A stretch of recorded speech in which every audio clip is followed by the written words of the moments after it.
Hi friends, காலத்தை வெல்லலாம் சேனலுக்கு உங்களை அன்புடன் வரவேற்கிறோம்.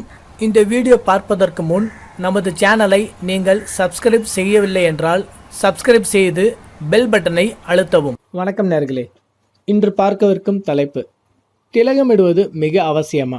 திலகமிடுவது ஆத்மீக முன்னேற்றத்தின் சின்னம் என்பது பொது கருத்து.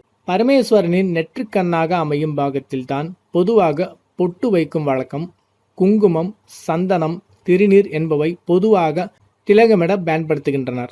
இந்து மத விசுவாசத்தின் பாகமாக திலகமிடுவதை கருதி வருகின்றனர். என்றாலும் இது மத விசுவாசத்துடன் சம்பந்தப்பட்டதல்லாமலேயே ஒரு நபரில் நிச்சயமான செல்வாக்கு செலுத்த வல்லது. மனித உடலில் 5வது திறன் மையமான நெற்றியின் மத்தியிலே பொட்டு வைப்பது வழக்கம்.